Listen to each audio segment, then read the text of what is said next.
Middle school, she was definitely a tomboy. High school years turned her more into a girl. She seemed very happy. That's why we have a hard time understanding why she done this.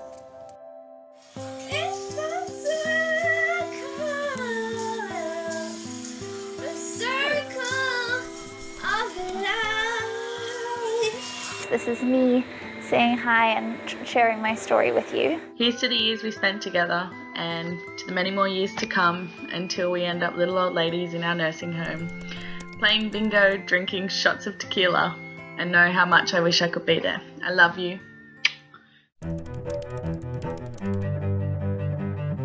Amber's memory is encouraging classmates to speak up about bullying and to ask for help. It has been almost 48 hours since we started the Get Me to 21 campaign. We've had 1.2 million Twitter impressions. All of a sudden, it's been put up on Facebook as, Kayleigh's bucket list. It went international.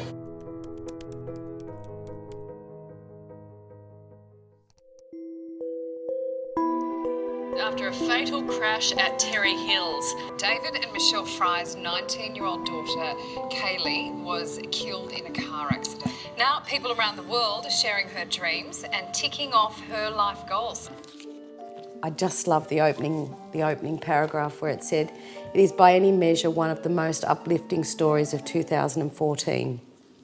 And when I read that, I went, uplifting? I lost my daughter. Hang on a minute. Uplifting. So we read on. Uplifting might seem like an odd or inappropriate word, given that it has at its centre a shocking tragedy which left a young woman dead and her family and friends shattered. Kayleigh, to me, was just that textbook genuine mate. I lived with her at uni for 2 years, and in that time we got a really good chance to bond. I was with Kayleigh on that night, and we started out there was probably about 10 of us that all gathered just to have a few casual drinks.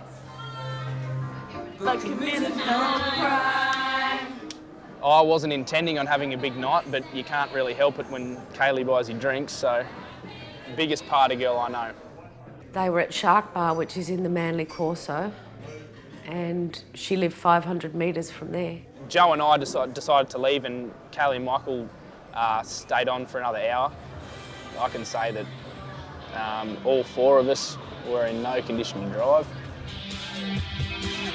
What I believe, purely surmising of what I believe, and what I've read on her phone for the week leading up to when she died, they'd sat out the front of her unit, and then he said, "No, I'm going home." And she said, "I'll come with you and make sure you're all right," which is why she jumped in the passenger side. Go!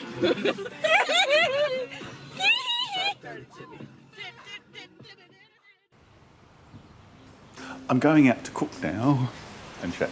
Okay, darling. I've been cooking. I'll just be doing my salads. At first, when the police came, I honestly thought when they said, there's been an accident and Kayleigh was involved, and it was like, okay, we're going to have to go up to the hospital to visit her and what's happened. When they said she died at the scene, it was like, no, not my Kayleigh, no.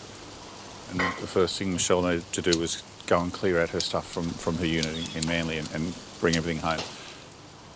When she first went up there to uni, 17, sort of really young anyway, Michelle had bought her this journal to start recording little snippets of things while she was in this new phase of life in uni. When she graduated year 12, I bought her this, and I said, when you start uni, I said, you can write all of your beautiful memories of your first year of uni in this, and love, laughter, life.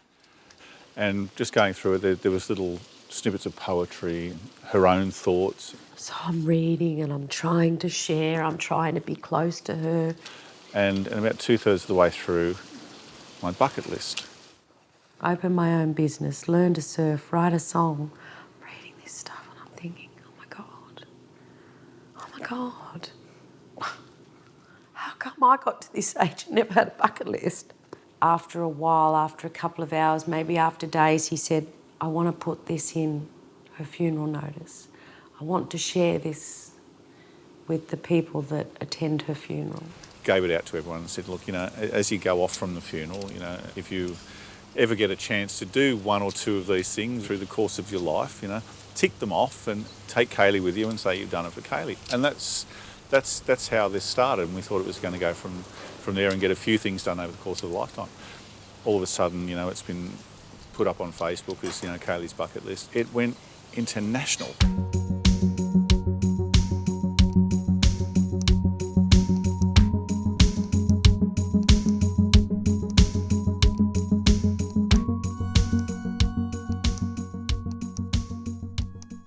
This is number 7 off the list for an awesome girl. Happy birthday.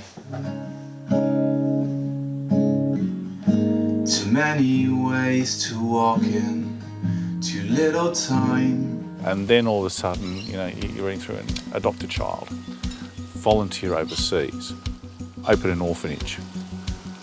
It's like, oh my God, this is a 19-year-old kid. What major aspirations these things are. Kaileigh, look at me, look at me.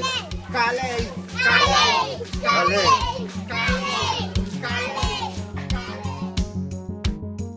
The people that are on this Facebook page that have done all these things in her memory, most of them don't know her, have never known her, can never know her. It's a way that I keep her memory alive in my mind and give me reason to smile. The bucket list, all the attention is a bit overwhelming, but it's nice to know that people are there for us, that they'll look out for us. She was this big part of our family, and our family has been a little bit separated. It's hard. I have to think about her because I don't want her memory to die. And I think if I stop thinking about her, then she wasn't here. Mum's not too well. She hates Wednesdays because that's the day that it happened. I try to look after her as much as I can, make sure she's all right. I just miss her so much. And I say every day, I just want you back.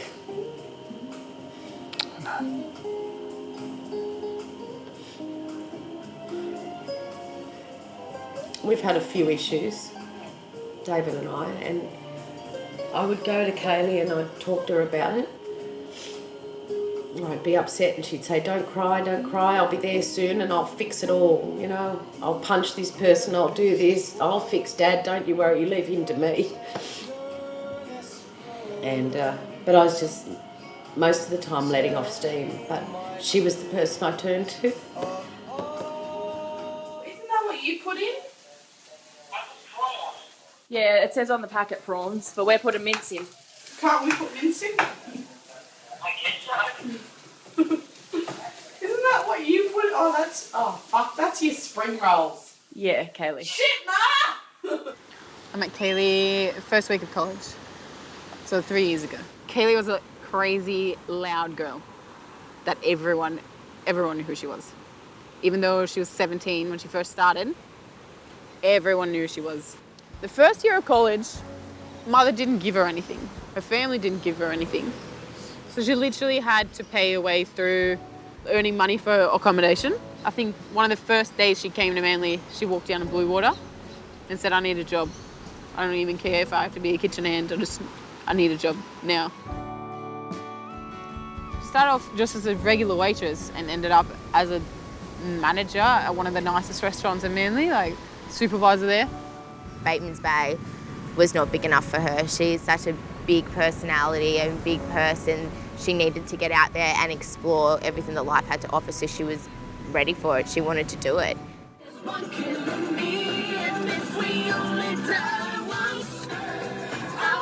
As much as I would love to turn around and say Kayleigh is, you know, the epitome of kindness and sainthood, that wasn't her.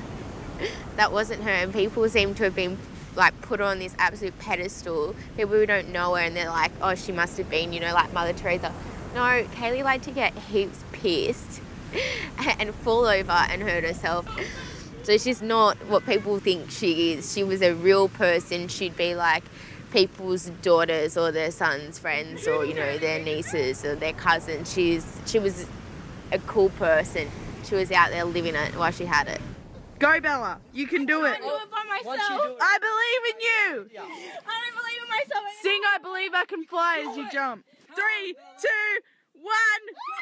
1, woo! She was a big part of who I am, and then now I'm not really sure who I am without her because I can't call her and talk to her about everything, and like there's a lot of things that I can't do anymore because she was my go-to. That's who I did them with or who I talked to about them, and now I feel like I don't really know who I am anymore and I need to find myself.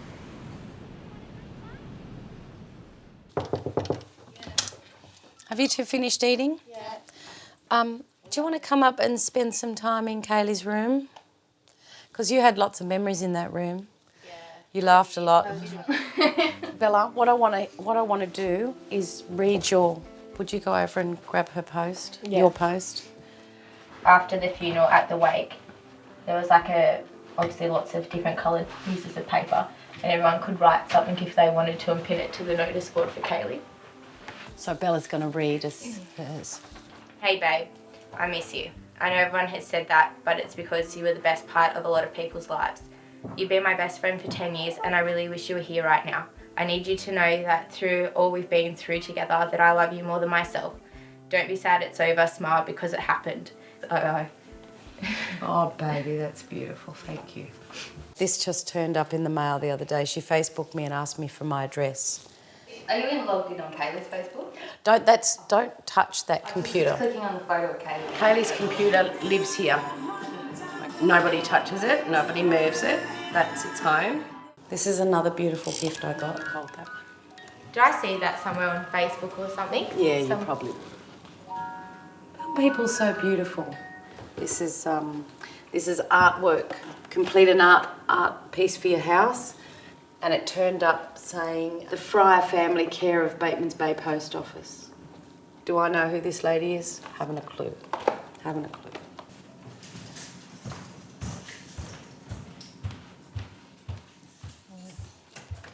Her trophies and other bits and pieces. Oh, here's another Christy Year 5 art piece. Everything Christy. Mum, look what I made you. Look at her. Because she'd see all these other things turn up from people that she didn't even know. And so she felt like she had to do something for her sister.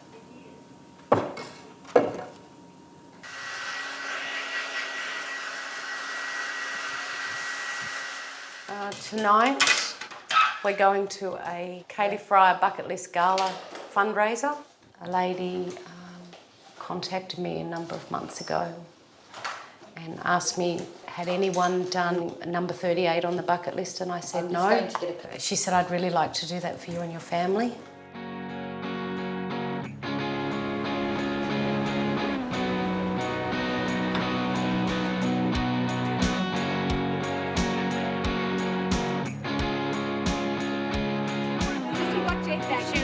Hey, my beautiful girl. Number 38 is host a fundraiser, and as you can see, we're having a massive auction. The funds that we raised tonight will be going to Kayleigh's kitchen that's been built in Kenya. We've had over $25,000 worth of items donated, which for our small community is massive. Can you hold my hand? Because I'm really nervous. Thank you all so much for coming here tonight and taking part in tonight's fundraiser. The response has just been absolutely phenomenal. So from Michelle and I, honestly, from the bottom of our hearts, thank you. You never get to know the difference that she's making and the people that are going out of their way to complete her bucket list are helping people, and that's more than she ever could have hoped from her own personal bucket list. If this hadn't all happened, it would have just been goodbye and the funeral and bury her, and that would have been it. There would have just been this massive hollow in our lives. We know she's not coming back. I know we're not in denial or anything like that, but as long as we've got this thing going, we're keeping her legacy going and her spirit going. These were her dreams and her wishes, and we're just giving her a bit of a hand. I'm sad all the time, but when I look around this room and see people that have given up their time and to come and do something special for my daughter, that makes me feel happy. The family creating the Facebook page is it's fine. Like, they asked at the funeral if we could, like, during our lifetime, complete some things on the bucket list. And the fact that so many people's contributed to that is fantastic, but you can't let that be the memory of her. Yeah. Michelle will never move on, ever. Especially not trying to hold on to this Facebook page.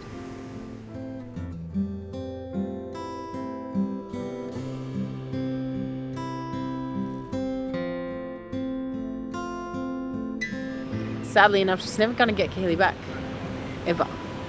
That's how it is.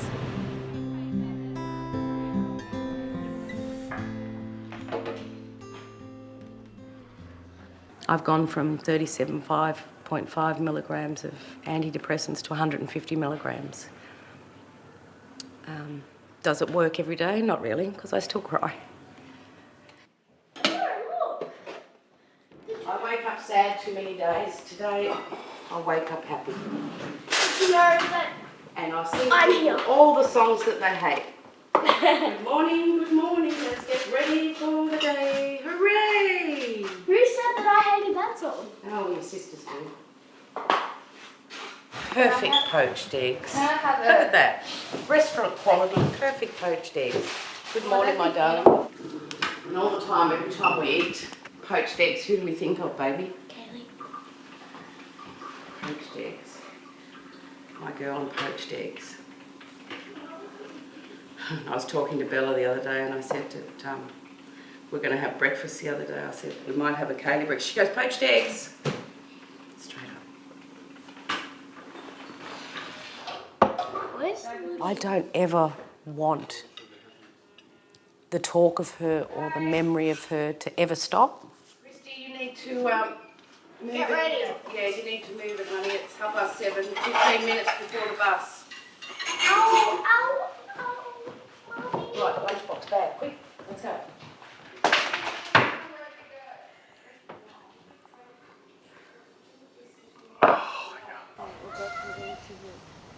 Hi, darling.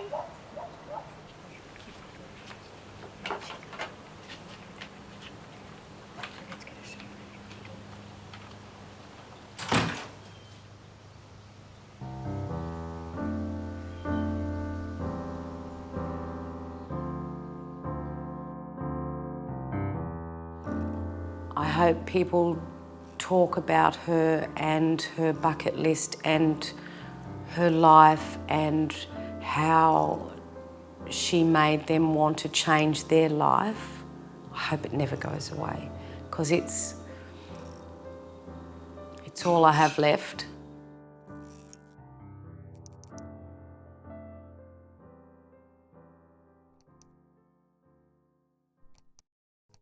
Amber was 16 going on 17. Kim and Alan Cornwell say she came home from a date Friday night and seemed perfectly happy. We thought this was a great year. She was 11th grade this year.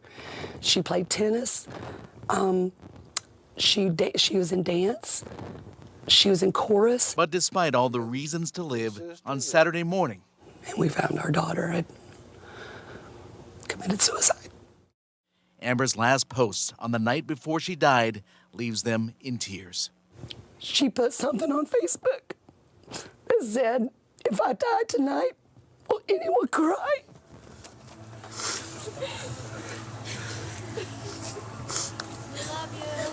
We love you, Amber.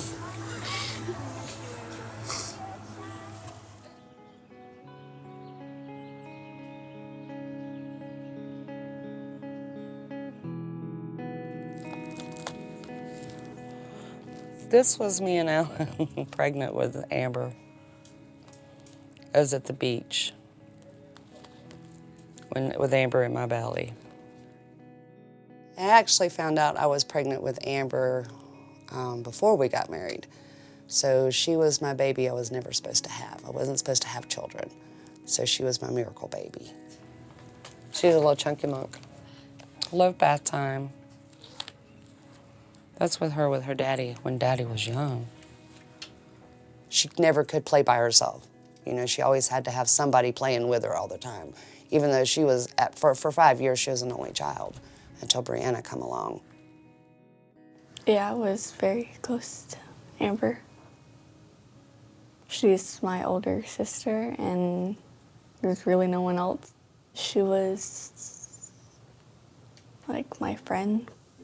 We were blessed to have 2 wonderful children.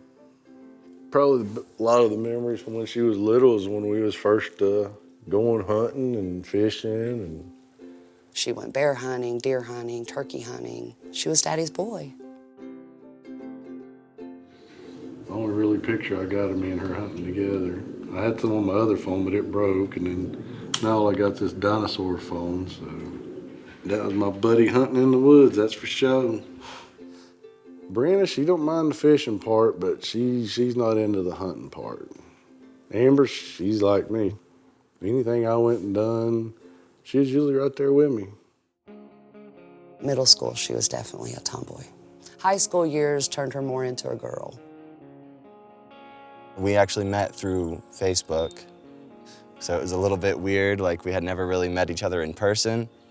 Like, well, you know, it just, for a couple weeks, it kind of went through, like, we would like each other's statuses and pictures and stuff, but, like, we never really talked. And then we, like, where do you live? And then where do you live? And it was, like, right next to each other, so we were like, we should hang out. I just fell in love with her, I guess. She would always talk about Andrew to me, and she loved him. She loved that boy. He works at Burger King. He's a cutie pie. He was homeschooled his whole life. They loved each other, you could tell. And she had been told at school, oh, he's too good for you. He's too nice looking for you. You don't deserve anybody like that. Like, I knew that she was depressed, and I knew that she, like, didn't really like her school situation and didn't like all of that stuff, but I didn't think about it as being something that was so immediate.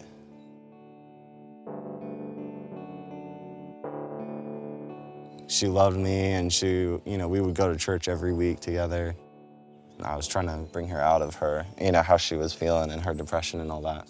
Whenever she was with me, that's when she was happy. I decided to learn how to do this instead of doing construction. So Kim learned from a lady that learned from the New York grooming school. That's who she learned from, and I learned from her. We got the 2 girls, and I didn't see them doing construction that I was doing, so I kind of broke off of that to keep this going, so in case the girls wanted to get into the dog grooming business, it's already pre-established. I don't know. You try and plan, but sometimes it don't work out.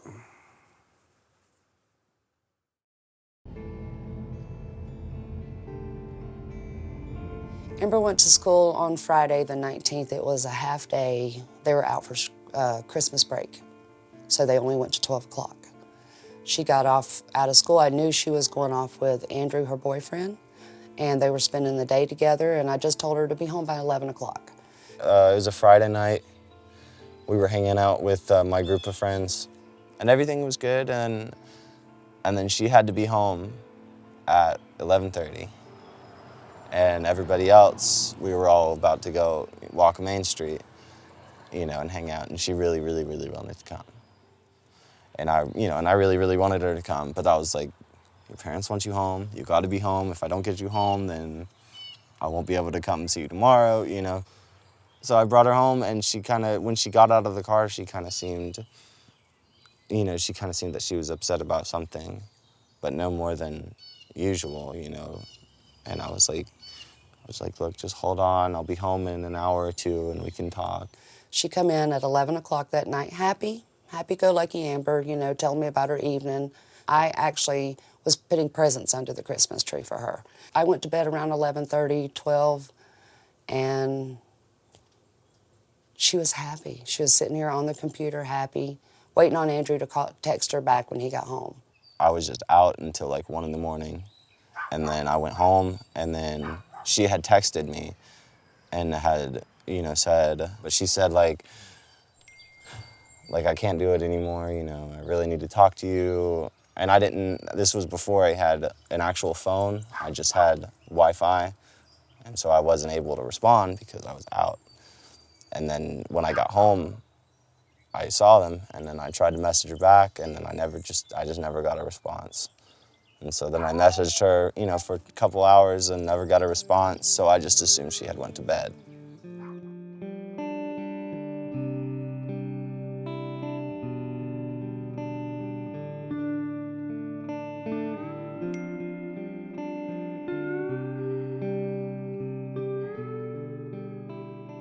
I got up that morning, and her door she usually keeps it mostly shut. And I actually pushed the door open enough to where I seen her closet door open, and I seen her butt sticking out, and I thought, what are you doing hiding from me? And then as I got further around, I could see where she hung herself.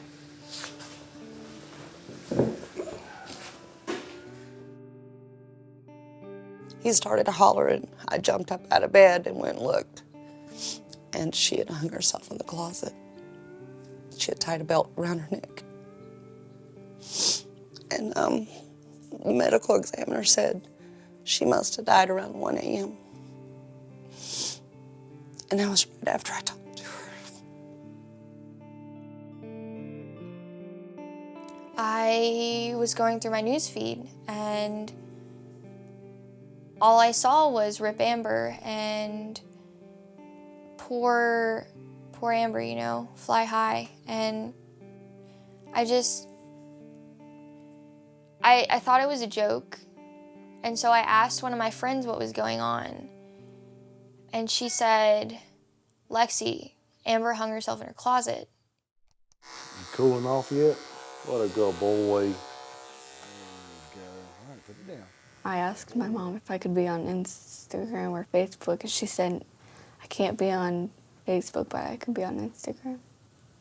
I just like it because I have friends on there, because I don't really have friends in, real life. I'm close to my mom, but not really my dad, because he was more close, to Amber more than me. Me and Amber had a different bond. I feel like she loved me more than anybody else in this house. I feel like she loved me more than my wife or my other daughter loves me. So with that's gone, yeah, that was devastating. I don't know where down the line. I don't know. Still a lot of questions I don't know. So I don't know. I told her to be strong, and I don't know where she went so weak. She seemed very happy. That's why we have a hard time understanding why she done this. Because I'd pick her up from school almost every day. I'd be like, how's your day? And then she would just tell me that this so-and-so said this today, so-and-so called me a bitch today. I know people called her a whore or a slut, because they were either jealous of her or they wanted to be her. There's nothing really that I could do about it other than tell her to ignore it and, just breeze it off, because it's just bullshit. It's just high school. That's what high school is. Because that's how my high school was. That's how, that's how a lot of people at high school is. Roll with the punches. It'll be over. It'll get better. As students get back to their routine, Amber's memory is encouraging classmates to speak up about bullying and to ask for help. I do blame one child in particular, and it's only because she likes to brag about it still, that she killed Amber. Kara Elizabeth Browning. The only thing I know about it is she's just harassing her. Just anything Amber commented or said or anything. She always had to come back something negative or stupid about it. She just wouldn't leave her alone. She had been talking about suicide, and Kara told her, quit talking about it and do it. And the next morning I found her. Kara called me and called me absolutely hysterical, screaming and crying, saying that it's Amber, it's Amber. She told me that she killed her. They were talking about how Amber was going to kill herself, And then Kara said something along the lines of, grow up and come back into reality and get in the real world because you're not going to do it.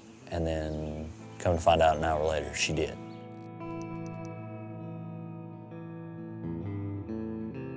Needless to say, I can't wait to run into her parents or whoever they are. So, yeah, I'm waiting on that day. I'm a believer in karma. It's going to come around. I'm not going and looking for him, but I'll run into him one day. Zach called me today to warn me about this interview, but you had already called. I'm going to tell you my side of the story. When I moved from East, I didn't talk to Amber anymore. I didn't really talk to any of my friends from East. I heard she was posting stuff on Facebook about cutting herself and wanting to commit suicide. I figured she was like any of these other kids nowadays, doing it for attention. So the day she died, before I had known she died, I sent her a message telling her basically that she needed to get a grip. That if she was doing it for attention, she needed to stop. She was loved by so many people. She played tennis, she sung, she could get any guy she wanted to. I mean, look at her picture, she's stunning. She had a boyfriend. I just don't see how somebody commits suicide just because somebody else is saying things to them. I mean, you need to have thicker skin than that. I mean, I hate that she committed suicide, but this is going to sound terrible, and I'd never say it to her mom, never. Good thing you're saying it on camera then. Amber's the one to blame for the suicide. She's the one that made the decision to do it. For a while, I did feel like I had killed Amber, and then I heard that she had committed suicide the night before, and then I realized I hadn't sent that message until the night after. So then I realized she never even saw my message. There is no actual physical evidence that we have in hand to say this person bullied or that person bullied. So her phone had nothing on it. The sheriff's department had it for a week and they found nothing on it. She's a smart girl when it come to covering stuff up. She knew how to cover stuff up. Unfortunately, I didn't want to see her Facebook page. I wanted nothing to do with that computer.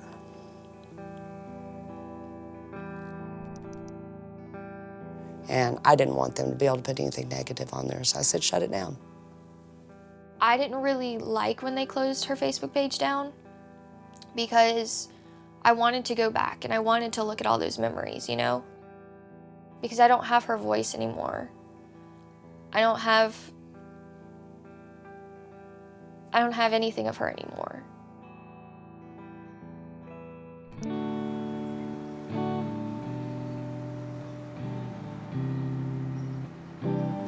My mom said at the funeral that we just say bye, and so I said bye at the funeral. When I miss Amber, I usually just focus on something else besides her. We saw something that nobody can take away.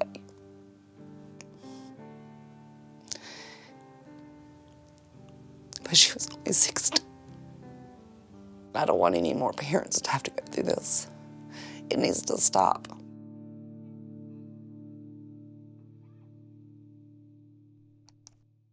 This is really just me pushing play on my webcam on my computer. I'm in the lounge in my daybed and I just wanted to check in.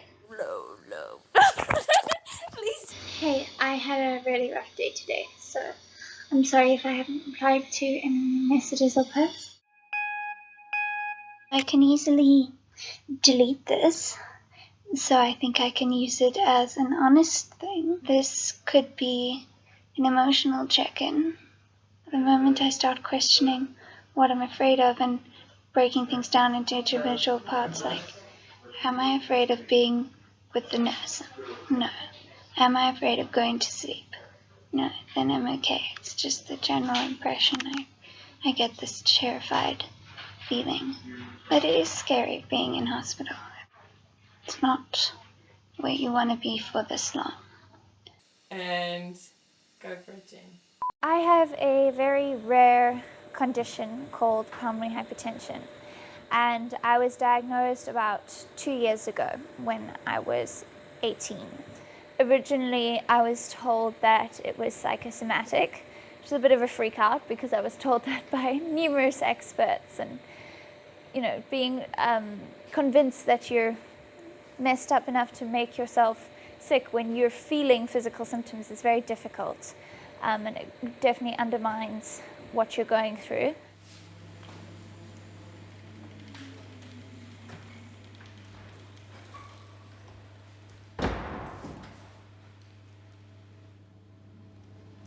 The blood can't circulate properly through my lungs, and therefore I can't absorb the oxygen that I need. And it's degenerative. It's terminal. People really hate it when I talk like that. Everyone here probably wants me to describe my illness as life-threatening or as serious. But it's not just life-threatening, it's terminal. I've looked up the statistics and asked all the difficult questions, and I am dying.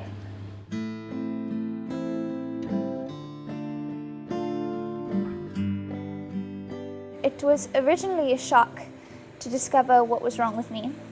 But the second shock, which is one that I think patients in other parts of the world don't experience, was realizing that really nothing I needed was available to me.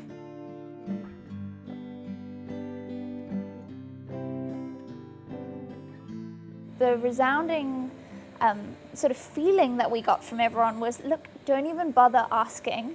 Don't bother trying. This is impossible. Ideally, if we had it, I would put you on Zentan and Flowland, but that's not here. You're never going to get it. So just go home and, try not to think about it too much, which my parents didn't accept. I'm incredibly lucky to have an incredibly stubborn family. We realized we had to skill up and we had to make it happen. Otherwise, we were never going to get what we needed for our Jen.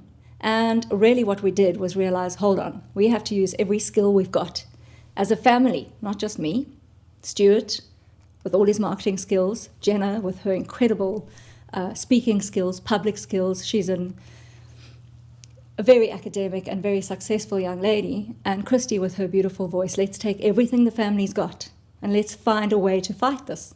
Hi everybody. Getting to the point of going public as a manner of speaking has been a long and a slow emotional process for all of us. 5 weeks ago, when I pushed send on the first invitation for tonight, I have to admit to putting my head down on my keyboard and I wept. Reaching out for help is not an easy thing to do, but now that we have, I am simply blown away. Awareness is thus a key in early diagnosis, which can prolong your life expectancy if you start treatment earlier, and in having available treatments. So that's kind of what we wanted to do with the trust, and as I'm sure most of you have seen, we started the website and I started blogging, which was odd for me. Me and my sister produced a song which I wrote and which she sings. Okay, let's go.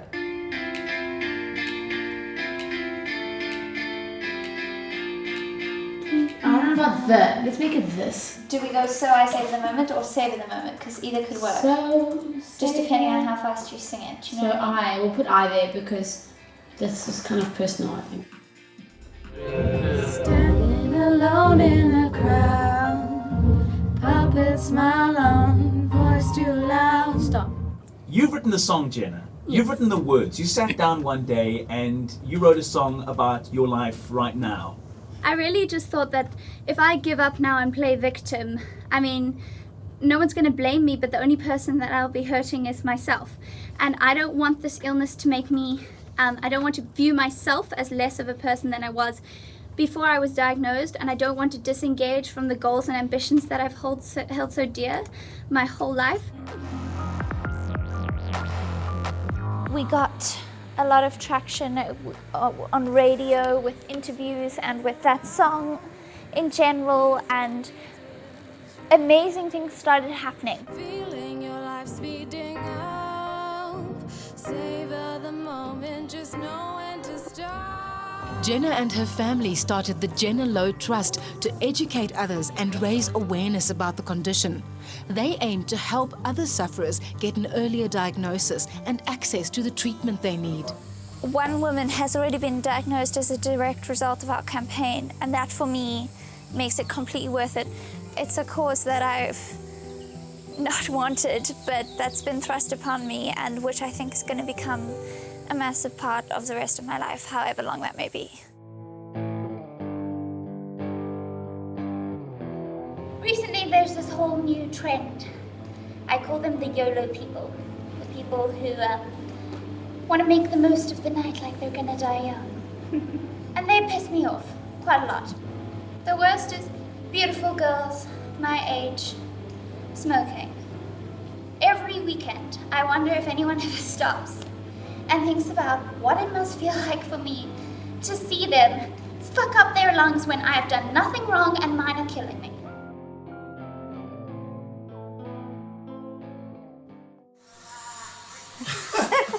See your poop. This is rolling.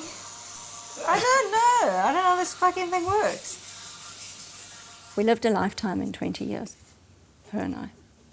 And if she was scared or sad or joyous or anything, she spoke to me.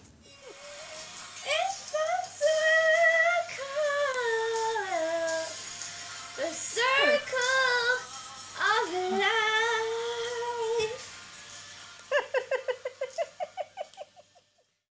The unfortunate thing is that I think I was diagnosed too late. I have been deteriorating, and my most recent checkup, I was told that I'm going to have to be listed for a bilateral lung transplant. Rudolph the red-nosed reindeer. Reindeer. You'll go down in history. Okay, well, I didn't answer those voice notes last night because James was here last night. Holy shit. Camilla, yes, he's such a good kisser.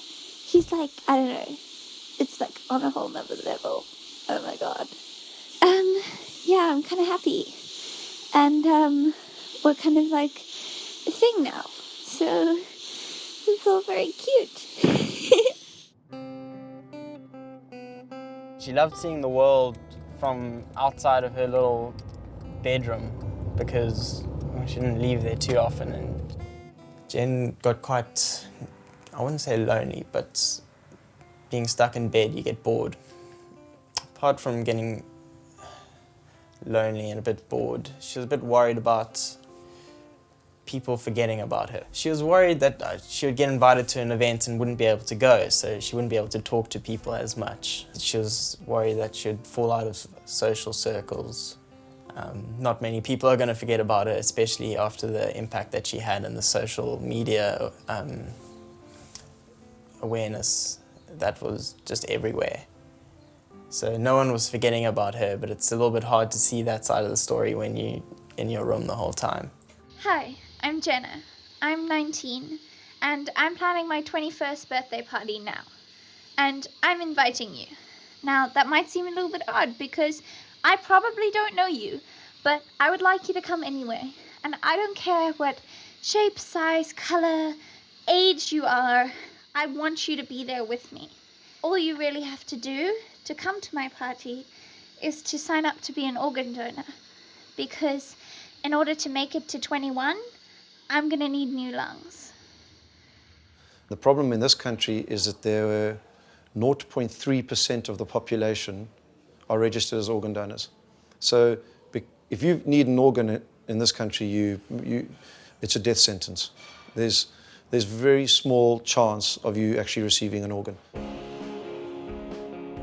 It has been almost 48 hours since we started the Get Me to 21 campaign, and in that time we've had 1.2 million Twitter impressions roundabout and a couple thousand YouTube views, and the response has just been amazing and everyone is sharing it and it's incredible. Get Me to 21. Jenna, thank you for being brave. It's a beautiful thing. Go and check out the website.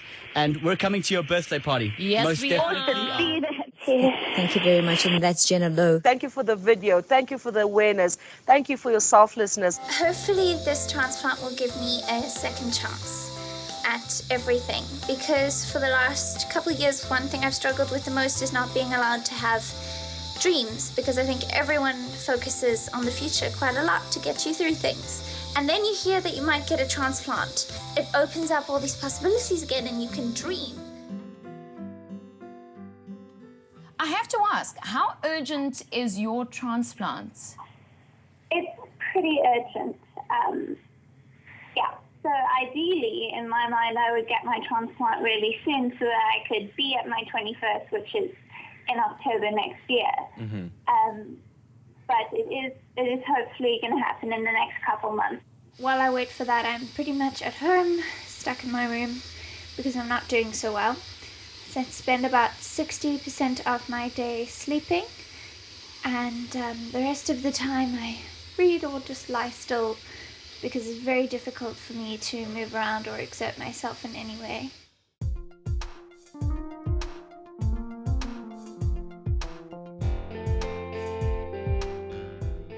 She had the operation yesterday afternoon. It went really, really well, and she's currently in recovery. One little video which went viral literally saved her life. That is phenomenal. That is really, really phenomenal. And I think the lesson here is never give up.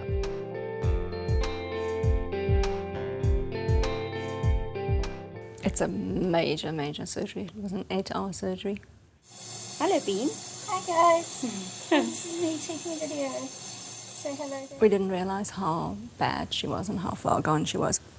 She didn't have long to live before her transplant. Months. Look at that.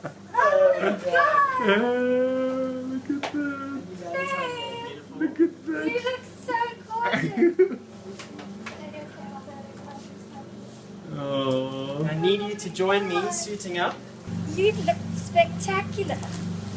Oh, yeah. Look at James, he cleans up nicely, Please eh? take photos of this. Jen and I only managed to have 2 dates, and both of them, either her mom or her dad, were there. Hello. It's Jen and James. Put your mask back on. No breathing on me. Seriously, don't even joke. And we are in hospital in 7 days. section 7. You said that. I didn't even know. And so I still have a little bit of Bell's palsy. This eyebrow is paralyzed. Can you see? You're so weird. And now I'm going to pause this and use the camera to take off my makeup, I think. Bye.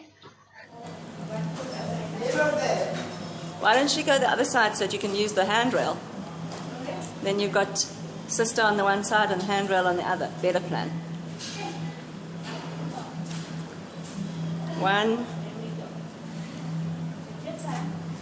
2, there's no rush. So obviously post-transplant's almost 12 weeks now. I'll probably be out next Tuesday. And 5, you are a hero. Well done, Jen. Catch your breath. Doctors have never seen one patient be dealt so many challenges. She fought and fought and fought till the very end, and kept coming back from the edge. I think looking at myself while I speak is quite important, because I've just seen my face move slightly. At least I caught a glimpse of Jenna, because this fat face and whatnot. So it kind of makes it hard to recognize myself.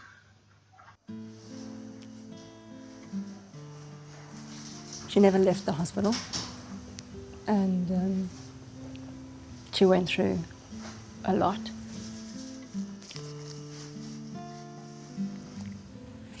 And we haven't really spoken about those 6 months because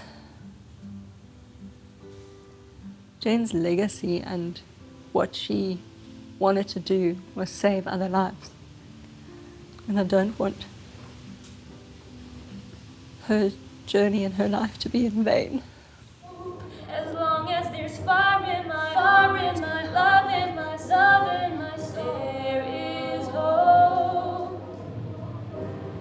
I'm still breathing.